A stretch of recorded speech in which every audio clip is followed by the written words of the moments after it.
Fala pessoal, seguinte, vou explicar um pouquinho, cara, como funciona o jogo da mesa real, do baralho cigano, Lenormand, e o jogo que eu costumo usar mais, né? Eu gosto de tirar mais, enfim, que é o jogo que é o mais completo, né? É o jogo que aborda todas as situações da vida da pessoa, né? Passado, presente, futuro, enfim, o que está ali rodando pela mente da pessoa, os pensamentos, as coisas, as linhas de ação, relacionamentos, trabalho, fala de tudo. É o jogo mais completo que existe nessa linha de oráculo que é o baralho cigano Lenormand, né? E é isso. Então vou montar um jogo aqui aleatório para vocês, para explicar mais ou menos como funciona o básico do baralho cigano, tá bom? Bem, o baralho vem nessa caixinha, né?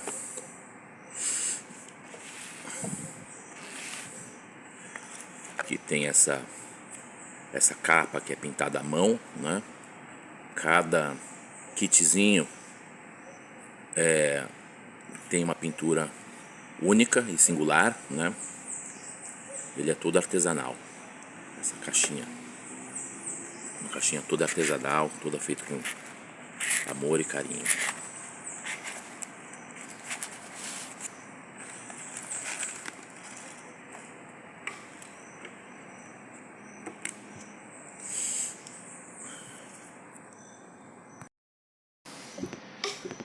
O baralho cada um tem um jeito de embaralhar, né? Eu acho que o importante é você desenvolver a sua própria forma de embaralhar, né? Você fazer isso sempre, né? Manter um padrão, né? E não, se é 3 vezes, 4 vezes, se corta em 3, se corta em 2, daí vai ser você que vai definir isso. O importante é, como eu falei, é manter uma forma, um padrão. Eu gosto de fazer em 7 vezes. Eu faço 6 vezes simples.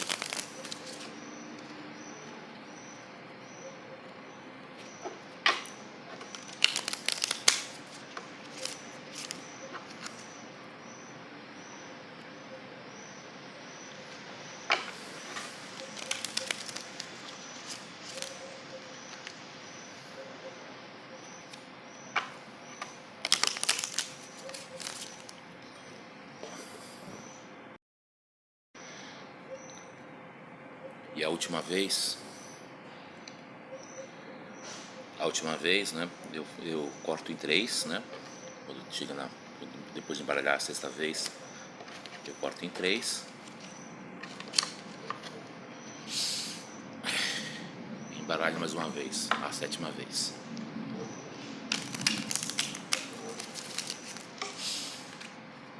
Se eu estou atendendo presencial, essa 6ª vez eu peço para a pessoa, né, cortar ela mesma, né, e dividir em 3 e juntar num bolo só. Daí feito isso, eu posiciono as cartas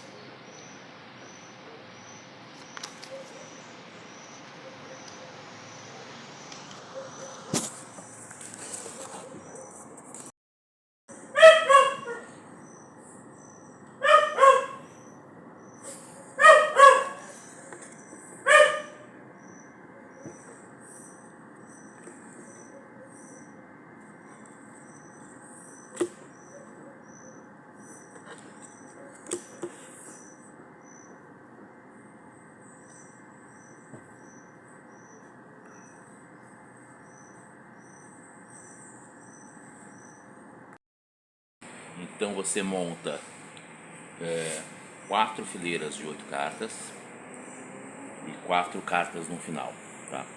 As 36 cartas do deck. É importante você pensar que embaixo desse tabuleiro que você montou tem um outro tabuleiro, tá? Como se tivesse um tabuleiro escondido, de 1 a 36, sequencial. entendeu? E outra coisa que é importante observar no jogo, tem algumas coisas que são importantes observar, tá? Esse tabuleiro você tem que ter em mente, no começo você vai ter dificuldade de lembrar as casas que estão escondidas por debaixo das cartas, mas isso você vai acostumando, com o tempo você já sabe de cor, tá? Outra coisa importante que você pode fazer logo no começo do jogo, que é para dar uma ideia do contexto do jogo, é analisar as cartas das pontas, assim, de cá, a de cá, a de cá e a de cá. E imaginar que essas 4 cartas dos extremos, da ponta, né, desse retângulo deitado,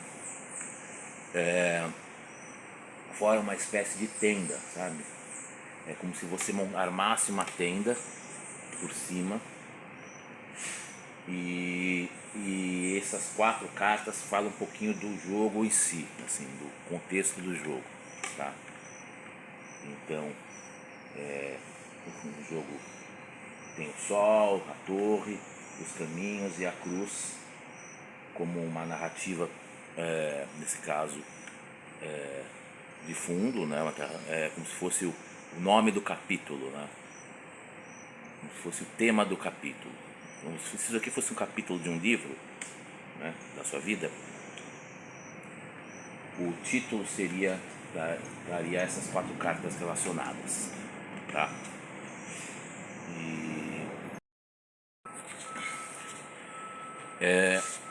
Existem algumas cartas que é sempre importante estar olhando, tá?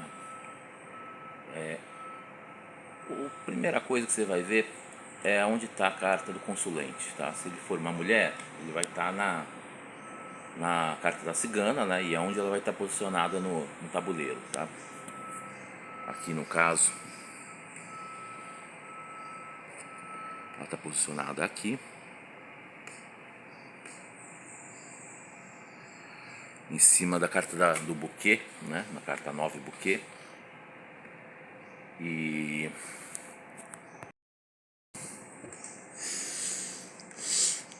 aqui a gente, na posição da cigana, né? Tudo que está daqui para trás seria passado, tudo que está daqui para frente é futuro, tudo que está aqui para frente são relações mentais que ela carrega, tudo que está aqui para frente são os recursos que ela tem para fazer as coisas acontecerem, tá? Como você pode ver, não tem carta nenhuma aqui, então é um jogo sobre o futuro, né? É um jogo que revela pouca coisa, ou considera pouca coisa para o consulente sobre o passado dela, tá? Então é um jogo que fala mais sobre o futuro, né? Que essa é a linha principal, a linha de ação principal. Mas aqui está a linha do presente, né? Os movimentos de agora, o que está circulando na mente dela nesse momento, né? Aqui também a linha de ação de um presente futuro, né? Próximo, né? Um pouquinho mais distante e um pouquinho mais distante.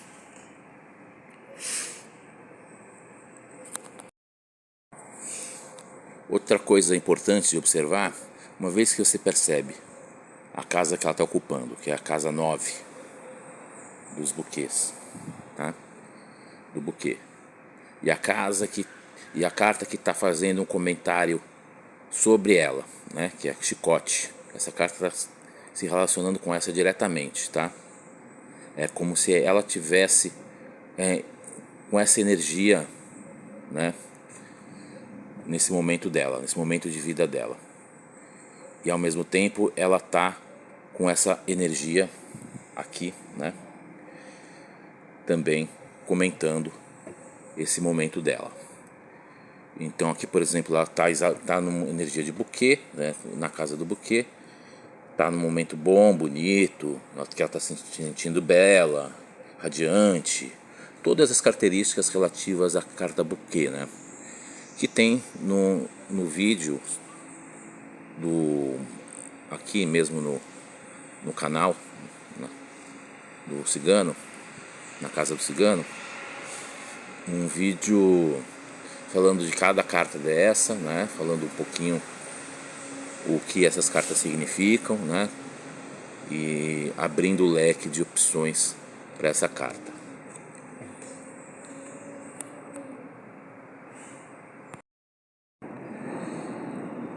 Se você observar que ela está na casa do buquê, você pode procurar a carta do buquê e ver que casa que ela está habitando, né? Essa relação da casa que ela está habitando com a carta dela em cima da casa do buquê constrói também uma outra informação sobre esse momento dessa moça, tá? Dessa consulente. Então ela está habitando a casa da própria cigana. Então isso significa que isso aqui, esse dado, né, da relação dela com o buquê, é um dado muito importante e que vai marcar muito esse momento dela, né, no jogo, nesse panorama, no jogo dela da vida, né, no jogo dela, nesse capítulo, né, da vida dela, né, cujo título é Sol no cavalo, Cruz na aliança, Caminhos na lua, Torre no caixão. E a gente vai estar, né, dissertando, vai estar lendo esse capítulo a partir desse contexto todo do jogo aqui na mesa.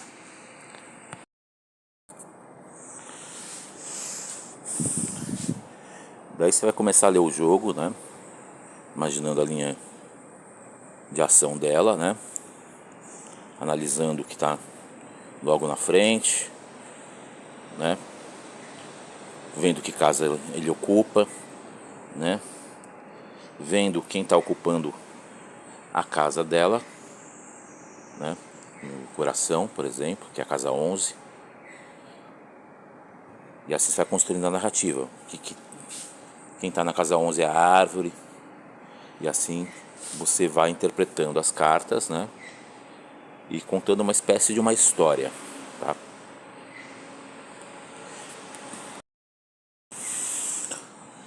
Uma carta que é importante você observar é a carta da nuvem. O que a nuvem esconde, tá? O que está oculto, qual que é a confusão que ela está ocultando, né? Então, por exemplo, aqui temos uma nuvem sendo comentado pela árvore que habita a casa do coração, né? Mas o que ela está escondendo mesmo é a casa dos ratos, né? Que daí você vai ter que você procura a casa dos ratos ou vê onde ela está,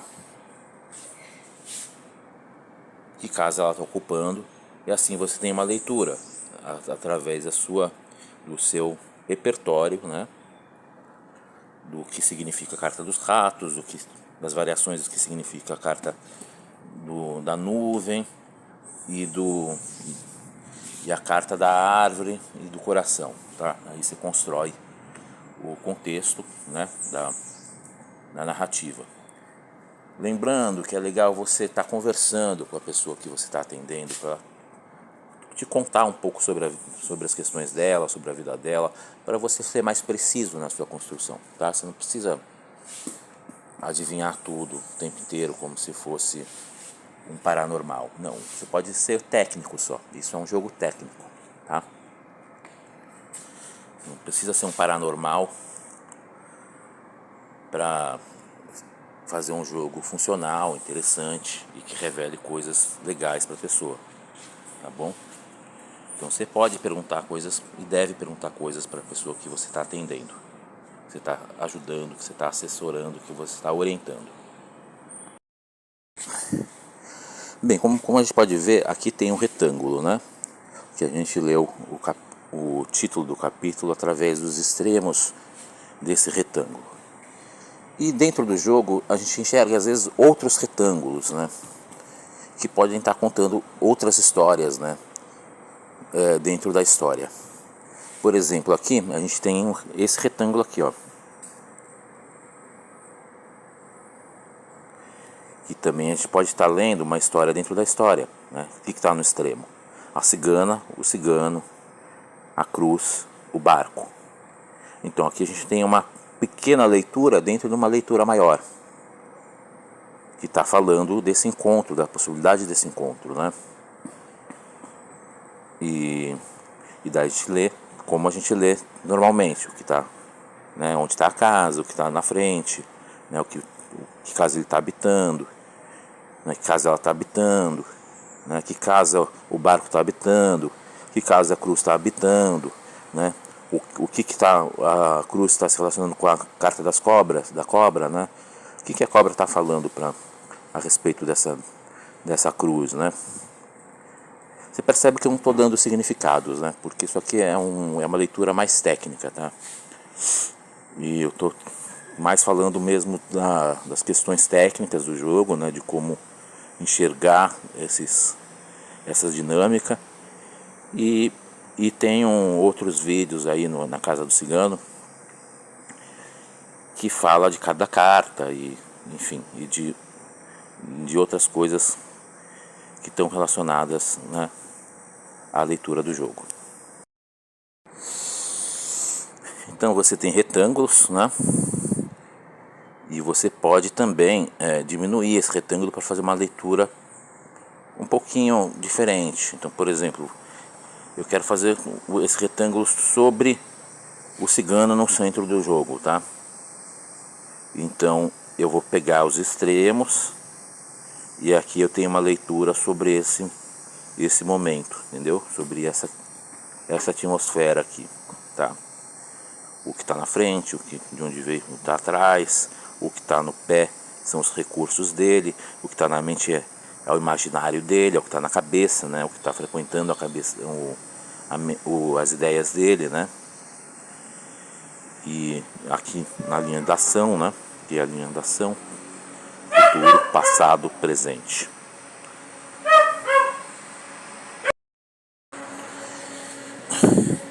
Uma carta que você deve sempre lembrar de ver é a carta da chave, tá?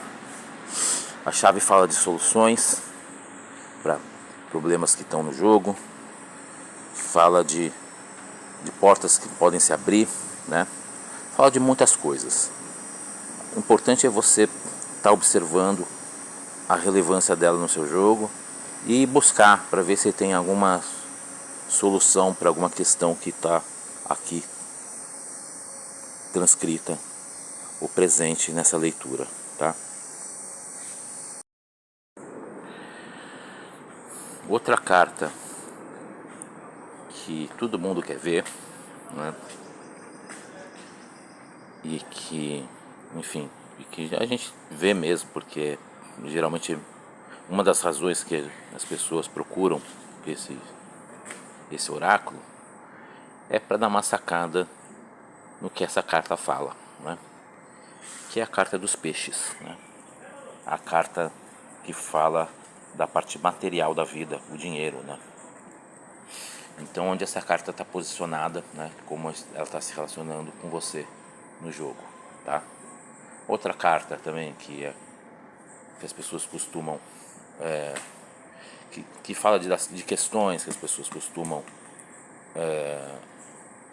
pensar e que motivam elas a procurar esses oráculos é a carta do coração, né? Outra carta é a carta do trabalho, representada pelo urso. Outra carta é a carta da serpente, que é a carta que fala do mal, né? Que fala de coisas negativas, mas também fala de sedução e fala de muitas outras coisas. Mas é uma carta que representa muitas vezes esse tipo de questão. Outra carta que as pessoas procuram, que é legal estar olhando, é a carta do sol, né? Que é a carta que representa, num jogo de sim e não, é a carta mais sim que existe, né? Carta mais positiva, né? No modo geral.